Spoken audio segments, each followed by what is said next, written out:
Max here with the Magic the Gathering Zendikar Rising spoilers for September 2nd, and I'm going to be reviewing all the cards that came out today, primarily with a limited review, and I'll probably evaluate the rares and mythics for constructed applicability, but not too much, and I'll probably also ignore the rares and mythics for limited applicability, since they are rares and mythics that you won't see play that much, but I'll go over it a little bit.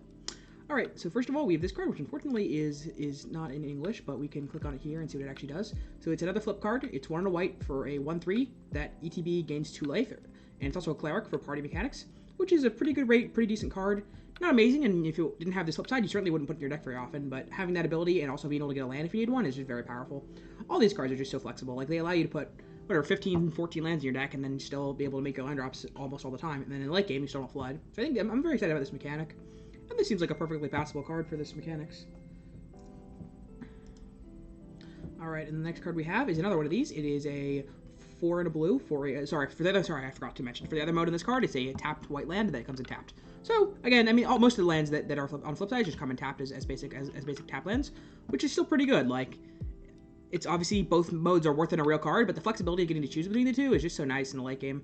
And even in the early game, sometimes you just draw too many lands in the early game, and a 1/3 is really nice here. Or you say, okay, well, I am missing land drops, but I only need 1/3 to fill up my curve, and it's just a lot of flexibility. And the tap land could hurt, but you get like 1 or 2 free tap lands at the start of the game, so it's not going to hurt that much. And then this one, it is, again, the blue land, the other side comes in tapped and has a blue, and then the spell side is a 4/3 for 4 and a blue that's a wizard, again, for party mechanics, and it has whenever you cast an instant sorcery or wizard spell, it gets fly until the turn. So if you're able to cast one of those spells, it's a 5 mana 4/3 flyer. And that's a decent rate, but not amazing. That's the theme with these flip cards, has been that it's oh, how you going, everyone? It's Twitch, how you doing? So yeah, I mean, I'm doing it's hard to, I'm trying to record a video and also do this Twitch stream at the same time, so I probably won't acknowledge you too much unless you want to ask questions or discuss cards, in which case I'm happy to do that. But for the most part, I'm just going to be doing a card review, and then after that we'll get into the actual gameplay. So yeah, and if you're casting Everyone, it's a pretty good rate. That's the theme with these flip cards, is that they're not the best rated creatures, but they're decent and they're playable, and the ability to make them into land drop is also very, very valuable. So it's another nice card that'll almost certainly see play, and I'll pick pretty highly and limited just because of the flexibility. And a 4/3 flyer is just, I mean, it's a win condition, right? If you're able to cast one of these 3 types of spells and it gets flying, you can just murder your opponent in like 5 turns. Next we have, I know it's not in English, but I already know what the card does. It's been a card that's seen a lot of reprints. It is Into the World. So it's 1 and a blue, it bounces an all-land permanent, and if the spell is kicked, you get to draw a card. So, and Kicker's 1 and a blue. So, it's either 2 and 2 blue, draw a card, bounce a permanent, which is a pretty good rate, as long as you're bouncing something with CMC 4 or more, you're even on mana, and you're even on card advantage. And then sometimes you can get card advantage by bouncing opponents' tokens, or bouncing things that have auras on them, and you can also get value by bouncing your own things or plus removal spells. So it's just a nice flexible card that I'm, again, going to pick pretty highly. Every time that this type of effect's been printed, it's been very good, despite looking like it might just be a pretty even on card advantage all the time. The ability to bounce your own permanents is very integral, though. We have Concordant Spell. It is 4 and a red for an instant. It deals 4 damage to target creature and X damage to that creature's controller, or X is the number of creatures in your party. This card seems pretty bad. I think this set's going to be pretty powerful, and in the late game, you're going to want to be doing better things with your mana than just removing 1 creature for 4 and a red, even though it does do X damage to opponents. So if it'll see play, it'll only be an aggro deck, since the X damage isn't really relevant in control or mid-range decks, and it's a lot of mana to be paying unless you're very aggressive. But if you get 3 damage off this, and you're an aggro deck, like, that's a really good rate. Usually you're probably only getting 2, though, which, again, is fine. I mean, it's Chandra's Outrage, right? This was a good card, but it does cost 1 more mana. Playable, but not insane, and nothing to build around. We have an unplayable card, Sneaking Guide. It's 1 red for a 1/1. Reminds me of Punish the Enemy, could be decent. Yeah, I mean, it can always be decent in aggro decks. I think it's just going to be a little awkward and not be a great removal spell. But it's also going to depend on the removal content of the set. If there's not a lot of removal spells, then any removal whatsoever is going to be great. And if you're aggressive and the chip damage ends up mattering, it also matters. This is a bit more deep, but in some sets, chip damage matters more than in other sets. Chip and burst and things that can things that you can use to finish your opponent off in the late game, basically. So it's also going to depend on that. But so far, it seems like the set's going to be pretty grindy, so it'll depend on how aggressive it is, I think. The set's going to be grindy because of the flip land, so people won't float out easily. So that's going to make it so that if people can be aggressive, it's going to be much more incentivized than normally, because these flip cards, they're bad rates, right? Or worse than average rates, which means that being aggressive is good. And then if you're going to play the land comes in tap, which is also bad for tempo. So if you can make an aggressive deck, that'll be very incentivized, and this card could end up being good. But that's a little more deep, and that'll be depending on the set content. Then we move on to Sneaking Guide. Pretty bad card. 1 red for 1/1 Goblin Rogue. It is a rogue for party mechanics, and it's got 2 and tap. Target creature with power 2 or less can't be blocked this turn. Yeah, I mean, we've seen cards like this before. Like, I think the last time was an Amonkhet. It was like a 1 in red for a 2/1, and it didn't even cost mana to activate. You just tap it and target creature with power 2 or less, keep being blocked. So A, it's a 1 mana 1/1, which is a bad rate. That's worse than a 2 mana 2/1 a lot of the time. And B, you have to pay mana for its ability. So this card just seems absolutely awful. Like, it's possible it could be good in the right deck, but I'm just not seeing it. We have Grotag Nightrunner. It is 2 in red for a 2/3 Goblin Rogue again for party mechanics. Whenever it deals combat damage to a player, you get to exile the top card of your library and you may play it this turn. It's a lot worse than drawing a card, but it is a 2/3 and it is a rogue. We've seen effects like this before in blue, like 2 in blue for a 2/2. Whenever it connects, you draw a card. This is kind of like that, except I don't know. I don't want to give an exact probability, but a decent portion of the time you won't be able to use the card that it hits. If you've already made a land drop this turn, you hit a land. If you hit a spell that's off color, if you hit a spell that's too expensive, or any of that sort of things. But it's a good rate creature and it's a rogue, so it'll probably see a decent amount of play and be a pretty solid card, but nothing I'm going to go crazy for. Next we have Demon's Disciple. 2 in a black for a 3/1. When it enters the battlefield, each player sacrifices a creature or planeswalker. We've seen effects like this before as well. A lot of reprints, essentially, even though they do have different names that are slightly different. But these are always fun cards. It's really going to depend on your deck content. So far, I haven't seen many things that synergize with this. Typically, you'll want like tokens or small relevant creatures with ETB effects if you're going to make this good. We haven't seen much of that yet, but this is going to depend a lot on how many of those we see. It has potential, though, and worst case, I mean, it's basically just an edict for your opponent because you can sack it to itself, which is nice. And it can also hit planeswalkers as well. Next, Kaza Royal Chaser, blue-red for a 1/2 flying haste, and you can tap it. The next sorcery spell you cast this turn costs X less, X colors less, for X the number of wizards you control. Seems pretty horrible and limited. I don't want to evaluate it for constructed, because it certainly has potential, but most tribal decks are just awful, and unless they have a lot of support, and I doubt, like, tribal decks are just awful. They just never get the support they need, and they're always reasonably casual. So from a competitive standpoint, I don't see this card being very played. And in limited, it's a reasonably rated flyer that can ramp out your spells, but also doesn't seem great there. Overall, this card seems pretty aggressively mediocre, but I don't want to rule it out because anything that cheats out mana and scales in the amount of mana that it cheats has a lot of potential. Next, we have Anti-Cognition, 1 in a blue for an instant, counter target creature or planeswalker spell unless the controller pays 2, and then if that spell's controller has 8 or more cards in their graveyard, instead you counter the spell and then scry 2. And just to be clear, if they have 8 or more cards, they can't pay any mana. The spell gets counter regardless, and you also get to scry 2. I think this card's going to be pretty mediocre and limited because the set content has not seemed like it's going to go that late in the game where your opponent's going to get 8 cards in their graveyard naturally. If there's a mill theme, it could be better, but the issue is this card's only good early game, right? You usually want to play this card on like turns 2 to 5, and the issue is that unless you're milling your opponent out by after how do I phrase this? I can just see the card being really awkward, right? Where early game, you can trade it for a 2, 3, or 4 drop. It's a decent exchange, and then late game, they're almost at 8 cards, but not quite, and you're just staring at this card in your hand, waiting for it to be good, and then by the time they have 8 cards in hand, suddenly they're out of spells, and we're both on topic mode, and this card could just be irrelevant because they're baiting you on board, if you're saving it that long. So, I think it'll be mediocre. In Standard or in Constructed, I could actually see it being playable, because it's good early and good late, and cards go in the graveyard a lot faster, especially if, this is a bit deeper, but since Landfall's a new mechanic, I think everyone's going to be playing Landfall and a bunch of Fabled Passage, but we'll see there. Next, we have Resolute Strike. It's 1 white for an instant. Target creature gets +2/+2 until the turn, and if warrior, you can attach equipment to, you control to it. I mean, it's hard to evaluate this card. It's going to be ahead of the mana warriors and the mana equipment. So far, we haven't seen very many, but it could be alright. And it's just a +2/+2 for 1 white mana. But I do hate combat tricks, and this one doesn't seem like a particularly powerful one. But I don't want to rule it out. Hard to evaluate so far. Next, we have Teeter Peak Ambusher. 1 in red for a 1/3, and for 2 in red, you can give it +2/+0 on a turn. And it is a warrior for party mechanics. This seems like a fine card. Nothing exciting, but it's a curve filler, and it's a warrior if you need that creature for party mechanics. So, seems decent. Brushfire Elemental, red-green for 1/1 haste. It can't be blocked by creatures with power 2 or less, and whenever a land enters the battlefield under your control, it gets +2/+2 on a turn. Normally, multicolored uncommons are like build defining, but this one just seems pretty actively mediocre. It's only good in aggressive. It's only good if you're making your land drops, which aggressive decks always want to do. The turn you play it, you don't want to play it on turn 2 really, because it's a 1/1. So yes, it probably can't be blocked because of the powers 2 or less ability, but it's also only 1 damage, right? And the turn afterwards is a 3/3, and then yeah, it can be blocked by powered creatures with power 2 or less. But do creatures with power 2 or less want to block it if it's a 3/3?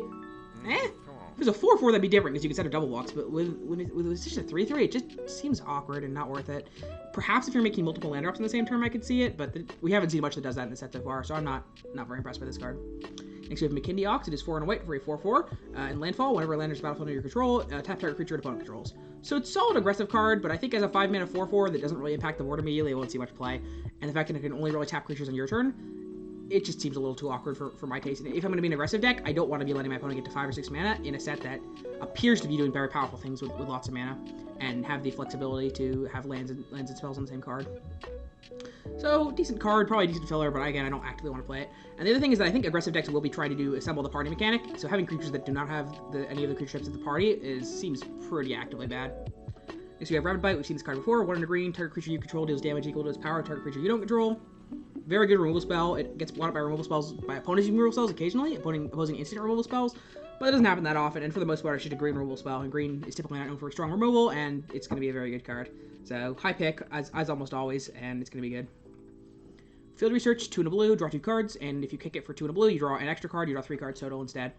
Again, very solid. It's just nice flexibility. I think I'm really gonna enjoy this set because of all the flexibility. Or like the spells that can also be lands are flexible. The kicker spells are flexible. It's gonna prevent flood and mana screw in a way that I'm very interested. I think the only thing that can ruin the set is if aggro is a little too imbalanced to be able to just have to play aggro to be able to contest these late game kicker things. But I could see it being really good, and I'm pretty excited about this set and this card in particular. And it seems like a very good card. Divinations have always been playable, and then the ability in the late game if you're top decking. Divination is already a great top deck, but suddenly you top deck Divination and it's actually draw 3. It's just insane. Next we have Version Riptide for 2 in a blue for a 0/5, and whenever you cast a kick spell, it has base power 5 and toughness 5/5 until the turn. So basically, it's a 0/5 blocker, and then if you cast a kick spell, it becomes a 5/5. Depending on the deck you're in, this seems like a very, very good card. It can double as early game a blocker, and late game it can just murder your opponent pretty quickly and be worth value. Because the issue with walls sometimes, creatures with no power and lots of toughness, is that early game they can, if you're a control deck, they can be good early game, but you can still get outgrinded in late game by like some random bomb that your opponent draws because your 0/5 just sits there and gets beaten down by flyers, your opponent goes wide, or you're trying to beat their bomb by racing them, but you can't because one of your creatures is just a 0/5, and this gets around that pretty well. So this card seems quite good. Gruelat's Mucklord, 2 in a black for a 2/3 Crocodile. Whenever it dies, put a +1 counter on target creature you control. We've seen this card, I think it was a 3/2 the last time we saw it, which is a lot better. A 2/3 just does not die actively. 2/3s are much better blockers and much worse attackers. And the opponent can just ignore it. They can go wide by attacking with multiple 2x's of their own, and this thing only bounces off of them, and it just doesn't seem like it's going to be a very good card. A 3/2 like I said, a 3/2 is a lot better than this. Hybrid Constrictor, 2 in a black for a 0/0 that enters the battlefield with 2 counters on it, and each creature you control with a +1 counter on his menace. So baseline, it's a 2-mana 2/2 menace, which is a playable but not actively good card. And then if you're able to give your other creatures menace, then that's pretty actively good. So another fine playable, but I think the fact that these creatures don't have the party mechanic creature types is a very large detriment to them. They might be good in normal limited sets, but with the party mechanic actively making you want to have the creatures with those creature types, I don't think it's gonna be very good. And so you had Oblivion's Hunger, 1 in a black, target creature gets indestructible till its turn, and you draw a card if that creature had a +1 counter on it yet. So maybe there's some sort of black +1 counter synergy deck that I'm not seeing here, but these cards all seem mediocre on their own. Perhaps they come together to form a good synergy deck, but given that they're also bad on their own, I just don't think it's worth it. Like, I don't want to pay 2 mana for an indestructible on creature till the turn. We've had much better effects than that. We've had 1 in a black for +2/+0 indestructible on the turn, and that card wasn't even playable, and possibly drawing a card isn't even worth it. Now, if this card said, draw a card if a creature you control has +1 counter on it, I would be much more interested. But the fact that you have to target specifically a creature with a +1 counter on it means it's probably not worth it. Because, let's say your opponent removes your creature that doesn't have a counter on it. Do you want to save your creature, or do you want to save this to try and draw a card? It's just an awkward. Then you're left with 2 mana for nothing, or you're wasting it as just a mediocre card. And sometimes it's just dead because you can't live up 2 mana. So let's check on the other hand, this is a much better card. We've seen this card before, I think it was a while ago in, I don't actually remember what the set was. I think it was the artifact set. Kaladesh, yeah. But anyways, it's 1 in a black for an instant, and you choose one or both. You usually choose both. Target creature gets -1/-1 until the turn, and you put up a +1/+1 counter on target creature. So it's good. It's like a +2/+2 effect in combat, right? But you can also spread the effects out. So if you're like multiple blocks are happening, you can give one of your creatures +1/+1, and then give it a creature that different one of your creatures is blocking -1/-1, and get some sort of 2-for-1. And in addition, the counter sticks around if it's just using it as a single combat trick. So it seems like a decent card that'll probably be pretty good, but nothing actively insane. Next we have Utility Knife, 1 mana equipment. When it enters the battlefield, you attach it to a creature you control for free, and the equipped creature has +1/+1, and it is equipped 3. This card seems horrible. We've seen cards like Short Sword before that just have equip 1 and don't have this equip immediately ability, and that'd be much better, right? If you're equipping this card twice, it's already a worse rate than Short Sword, because Short Sword is 1 mana and 1 to equip. So if you're equipping the Short Sword twice, it costs 3 mana total, and if you're equipping this twice, it costs 4 mana total. So the only time this card is good is if you're never going to use the equipment, and in that case, you're just paying 1 mana for equipped target creature you control for a +1/+1. And that just doesn't seem worth it to me. I'm actually going to call my friend Adam and get him on the Discord while we're still doing the card review, and then after that, we'll do some screen drafts. And then I'll keep you getting into the card reviews. 1 second, everyone.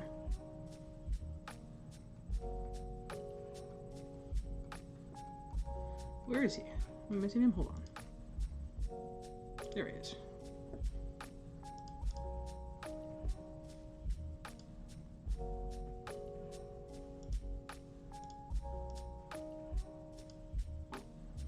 Okay, so hopefully Adam will have some good commentary as well. So moving on, we have Tormenting Voice, which is 1 under red, and as additional cost to cast it, you discard a card, and then it'll say you draw 2 cards.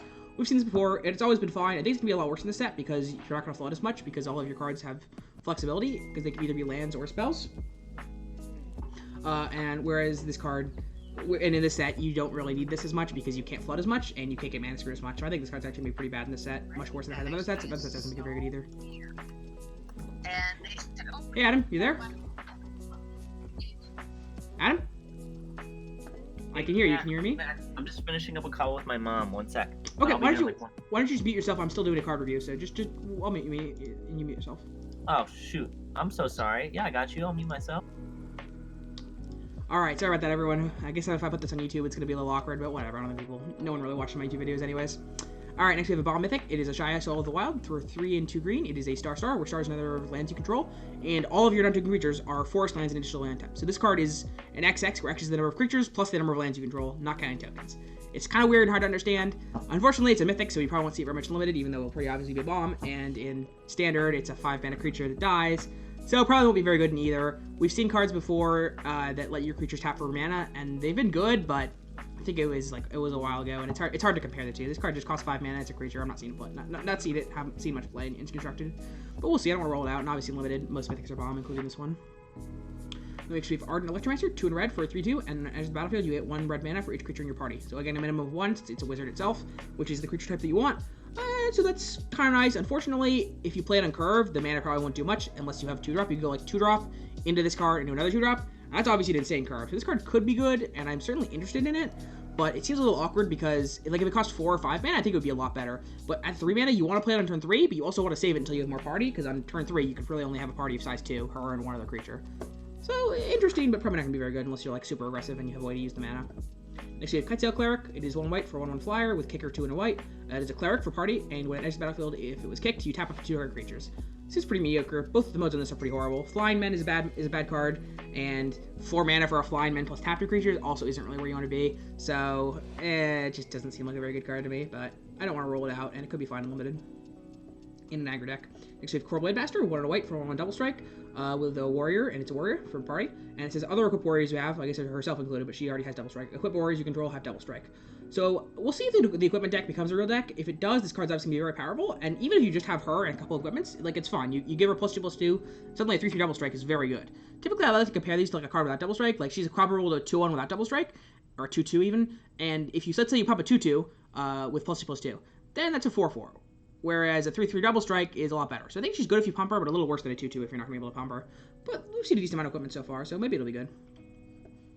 Next we have Seaforth Stalker, which is 2 and a blue for 2/3, and it's a rogue for party mechanics. And it's for 4 and a blue, you can give it +1/+0 until turn and make it unblockable, which is good, but a lot of mana. But luckily, the card ability costs 1 less for each creature in your party, including yourself. So late in the game, this card seems like it has a lot of potential. Unfortunately, so far the cards that we've seen in blue seem very controlling, but I don't want to roll it out because in late game, if you have a party of size 3 or even 4 would be insane. But let's say 3, for example, you can do this multiple times a turn, right? You can give it +1/+0 and unblockable 3 times for 6 mana. And suddenly you're tagging your opponent for 5 every turn with an unblockable creature, and there's just not much they can do about it unless they remove the creature. So got a lot of potential, although blue has seemed pretty controlling so far. Next we've got another flip card. We've got a 5 in red for a 4/4/5 trample warrior, and on the other side is a tap red land. Seems like a decent card. It's going to be playable most of the time, and just the flexibility is very nice. And Adam's back. Hey Adam, I just had myself muted. Sorry about that. So yeah, I'm just doing a quick card review of the new spoilers, and then we'll get into the drafts. And I'm also recording this, so hopefully you're cool with being on YouTube. Yeah, I'm just watching and enjoying the show. Yeah, sounds good. Well, if you've got commentary, you want to talk about stuff, hop in. Next we have Balian Sanctuary, cool. Which is 2 and a green for sorcery, and it's to regrowth. Return target card from your graveyard to your hand, which is very, very good in the late game. I think this card's very powerful because the other side is a land. So in the early game, you want land drops, and then it's very good. And then if you top decks in the late game, a regrowth is going to be basically a copy of the best card you played the whole game, which is very, very powerful. So I'm very excited to play with this card limited. I think it's going to be very powerful. Next, you've got Kalani Ambush, 2 and a green. Target creature you control fights target creature you don't control. This is a pretty bad rate card, right? You're paying 3 mana to have a creature fight. And in the late game, fight spells are typically awkward because your opponent could at any point be holding up removal or interaction, and then you just get 2 for 1. But all these flip cards are just good. It's a reasonable magic card on one side and it's a land on the other side, so you'll be very happy with this card still because it's a removal spell that can double as a land if you need it to. Next we have Sid Jiri Shelter, 1 and a white for an instant. Target creature you control gains protection from the color of your choice till end of turn. and the other side is, of course, tap white land. Another reasonably bad rate card, but just the ability to do this. I think this one's a lot worse than the rest of the flip cards because it's a little awkward in the mid game to try and have this be a spell. The other spells we've seen are like good a lot of the time. This spell's only good if you leave it up, and if you leave it up, it could be dead. I prefer these effects to only cost 1 mana if I'm going to play them, because leaving up 2 mana for this effect is just so difficult. And as a combat trick, there's much better combat tricks. Like, generally, giving a creature +2/+2 is a better combat trick than this, because if your opponent blocks your 3/3 with your 2/2, then +2/+2 would eat it, whereas this card will just save your creature. We have Prowling Veldar, 3 and a white for a 2/3 with Vigilance, and I'm only going to announce creature types if they're relevant for party, which this one is not. And it's got landfall. Whenever a land enters the battlefield under your control, it gets a +1/+1 counter. Seems like a fine card. I think you'll need to be a little more aggressive than this, but I could see it being playable. If you're a deck that wants to make its land drops in the late game and you're playing against a non-aggro deck, then this card could do a decent amount of work towards being good in the late game. Yeah, the Felidar does look decent. I agree. I don't want to rule it out, but it's gonna really this card's gonna really depend on how aggressive the format is and how good your late games are. Because if late games are very powerful, and there's a lot of removal, then this card's not gonna be relevant. Because in the early game it won't kill your opponent very fast, and in the late game it'll just get killed or outgrinded by more powerful late game cards. But if the format is more 1-for-1-y and kind of mid-rangey, then having a big creature without a lot of, and there's not a lot of rules, then having a big creature could be really good. So I don't want to rule it out. You're streaming to Twitch right now, huh? I'm streaming to Twitch right now, and I'm also recording it to put it on YouTube pretty soon. Okay. Apologies for barging in. No problem at all. I said I'd be ready at 7:30. I just thought this would be short. I didn't realize how many cards there were. There's like a lot of cards. Holy shit, today was a big review. All right. Anyways, moving on. And feel free to hop in if you got things you want to say, Adam. I don't mind. Next we have Storm Shambler. It is a 1 green for 0/0. Comes in the counter. My only thing Go ahead.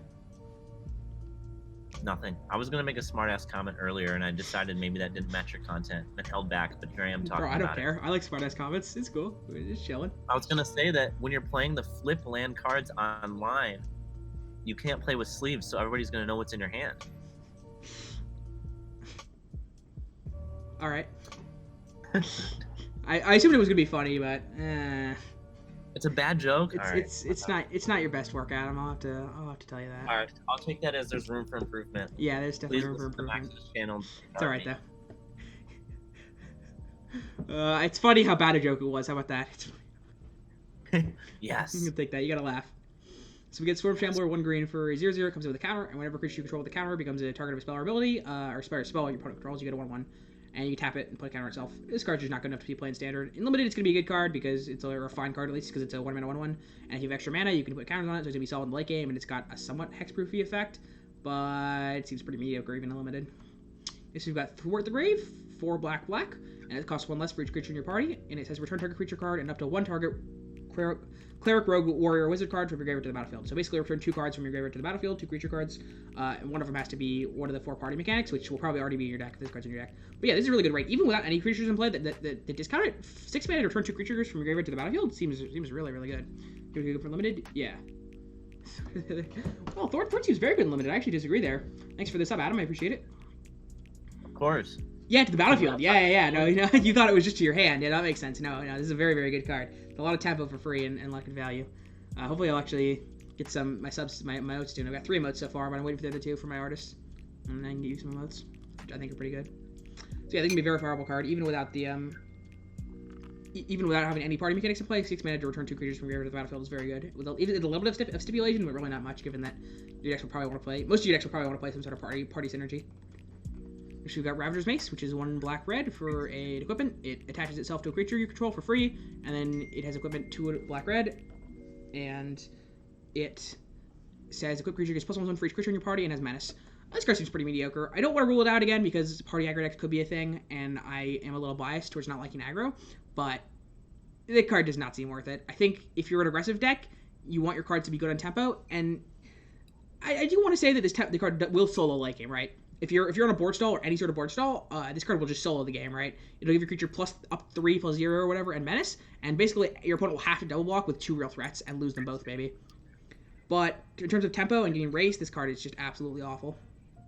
It's 3 mana for what is it? Essentially in the early game, it's essentially just gonna be an aura, and it doesn't actually provide you that much tempo. It makes your creature big, but if it gets removed, then you just lost a lot of tempo. And if you're an aggro deck, I'm not sure it's worth it. But the potential of this card to solo late game should not be underlooked, so I don't want to rule it out. Next we have Deadly Alliance, 4 and a black, costs 1 less for each creature in your party. This is a recurring mechanic, and it says destroy target creature or planeswalker. This is a great removal spell. 5 mana for destroy creature or planeswalker is fine to actively good. Suddenly you start paying 4 or 3 mana, it's an instant, and the card's just completely absurd. And given that most of your decks will just randomly put party cards in your deck, it should at least be costing 4, maybe even 3, and I think this card has a lot of potential, and it's going to be a very high pick. Nighthawk again, boys. Oh, yeah, we're getting that Nighthawk, don't worry. This card seems very powerful in both limited, and I don't want to rule out constructed play for this one. It's 1 and 2 black for a flying touch lifelink, and its power is equal to 1 plus the number of card types among cards in your opponent's graveyard. So, at least a 1/3 flying death touch lifelink, which is a great blocker and a decent racer, right? You can drain them for 1 every turn. Oh yeah, this card's a lot better than Vampire Nighthawk. But to be fair, Vampire Nighthawk is a very old card, and we can't quite compare the cards because the standard formats and limited formats were so different. But obviously, in limited, your opponent needs to kill this card, or they will just die, right? It'll just attack them in the air for like 3 and gain 3 every turn, and that's just so hard to race, and it can trade with anything that it wants to because it's death touch too. And then in constructed, I really don't want to roll this card out. It's probably bad because it's a creature, but if there's some sort of black mid-range deck that actively wants to play creatures, this could be a really good sideboard card, because if your opponent doesn't kill this, it's going to gain you a lot of life and kill at least 1 creature and possibly more, or even be able to erase your opponent, so I don't want to roll it out. I guess the awkward part is that this card only seems good against creature decks, but against creature decks, they probably don't have that many card types in their graveyard. So, interesting. Obviously going to be right in limited. We'll see about constructed. Next we have Dauntless Survivor, 1 and a green for a 1/1 human warrior, and it's battlefield, you put a +1/+1 counter on target creature. Minimum it's a bear, can target itself, and it's got some synergy in late game, and be able to like push your creatures over the stats limit against your opponent's stuff. There's also some +1/+1 counter synergy that we've seen so far, but not a ton, so it's gonna be a fine playable. It is a warrior for party synergies. Fine playable, decent curve filler, nothing I'm ever excited about. Next we have Expedition Skulker, 1 and a black for 2/2 rogue, and it has death touch as long as you control another rogue. I'm very interested in cards like this that are both party creatures, and they... Oh, wait, the Vamp is a rare, yes. Not that would be absurd if it was an uncommon, if it was limited, yes, the Vampire Nighthawk is a rare. So I'm very interested in cards like this, because it's both adds to your party, and it also gives you an incentive to have more of the same creature type, right? So even if you draw multiple rogues, which would normally be bad because they only count for 1 towards your party, it gives death touch then. So it's a solid rate creature as a bear, it adds to your party, and it could also actually be decent in the late game because it can get death touch, so it seems like a good card.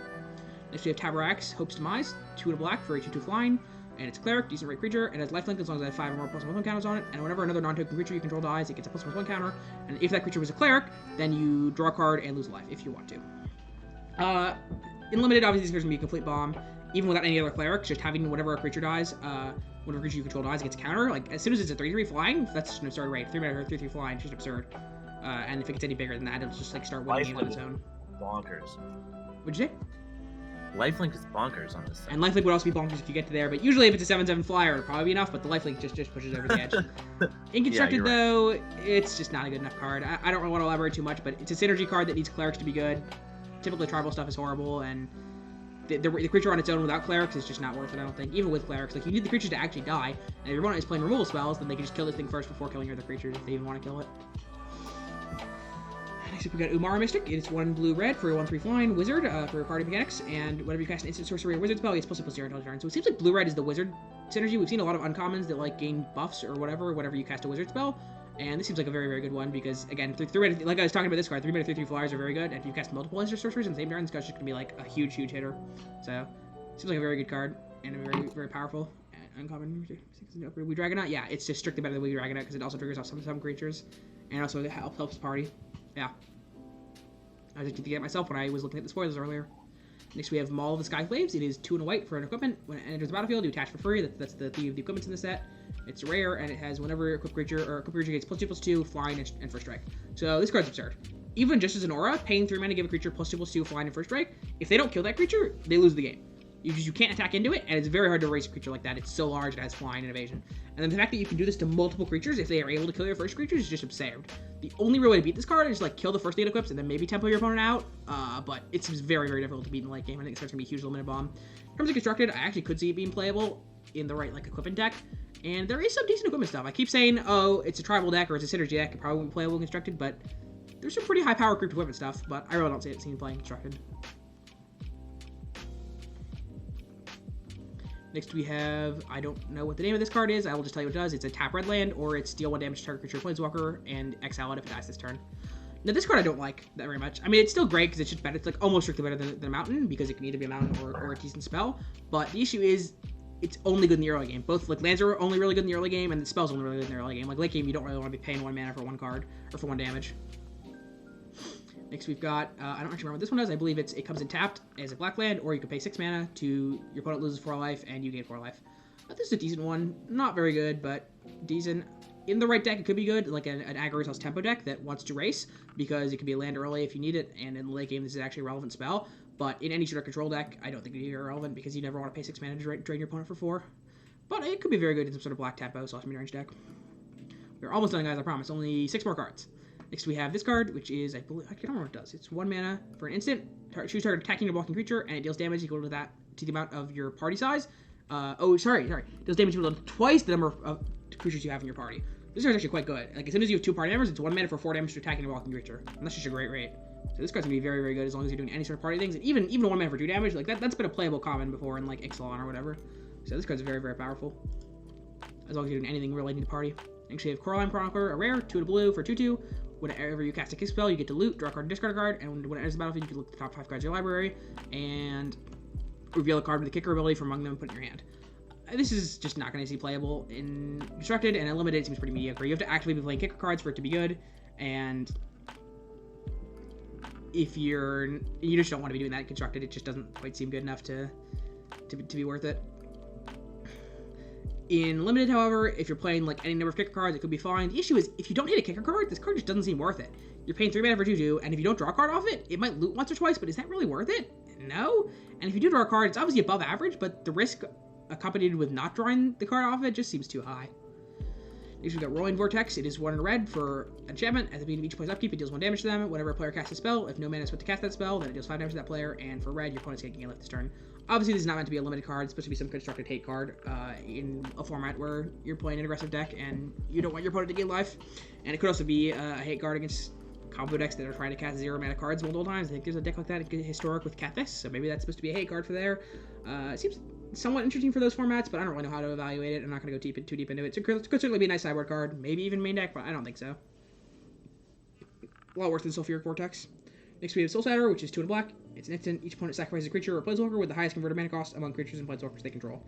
So this card is almost strictly worse than 2 in black, destroy target creature or planeswalker, and we've had stuff like that before. I think there's a card that destroys a creature or planeswalker that you choose in Ikoria. The only upside to this card is it gets rid of hexproof cards, which we haven't seen very much hexproof in Standard for a very long time, so this card doesn't seem particularly good or particularly better than anything else. And as a removal spell, like, we just went through this common. Like, there's this card. This card is almost as good, if not better, than this card in Limited. So, as long as it costs 3 mana, like, getting to target is better. Really? You think it looks great at Twitch? I think it's just a generic removal spell in Limited, and in Constructed, it just seems a bit awkward. It could be, it's a bit on the meta. Like, if there's nice hexproof cards, then sure. But I think otherwise, there's a lot better stuff to be doing and more mana efficient than this. The Consume Fuse card from Ravnica? Yeah. No, I think the difference with there was that you gain life, right? And this one doesn't gain life, and it's just more awkward. And the other issue was that Ravnica set didn't have great removal spells, where this set does. Like I said, we just saw this card, which is almost strictly better, if not the same as that. Yeah. Yeah, no, it's definitely a generic removal spell, and I agree. No. I don't know. I feel like it's not bad, and in Limited, it's going to be a very good card, because it's just a good, efficient removal spell, but I think in Constructed, it's unplayable, and in Limited, it's not going to be that much better than this card, if at all.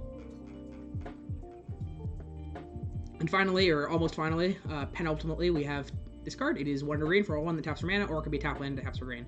So this card, it always makes mana. So again, it's not great because they're both based the same mode. They're basically both the same mode. The upside is that it helps you ramp out your stealths if you want. And the other mode is decent. I think the upside is if you're missing land drops, then you don't have to pay as much mana to tap for land, and your opponent can't kill it. So it's certainly good in Limited. It's going to be actually just great in Limited because ramp's always good, and then the ability to not have to pay a land, or the ability not have to pay mana for that ramp in case you want to play the land is also nice. But nothing exciting, probably not Constructed playable. Well, you never know. And then finally, we have Amari's Call. Go ahead. Go. I thought you were done with it. Keep going. One more. We have Amari's Call, which is 4 and 3 white for a sorcery. Create 2/4 white angel tokens with flying, and non-angel creatures you can get indestructible until your next turn. So both your turn and your opponent's turn. And then the flip side is a land that does not come in tapped. It comes in tapped unless you pay 3 life. So this card just seems completely insane. It will probably see Constructed play. It's kind of just free equity as long as you're somewhat aggressive and you don't care about the life. And if you do care about the life, it can just come in tapped. So this card just seems great. And in late game, like that's a high tempo, very, very, very powerful effect to be casting, making 8 power worth of flyers with 2 bodies so they can't just be removed, and giving yourself indestructible in case you're like trying to do combat or whatever. And then, or otherwise it can just be a land. It's just free value to make it a land otherwise. All right, that is all the cards for September 2nd. If you're watching this on YouTube, thank you for watching. I appreciate it, and I will see you in the next video.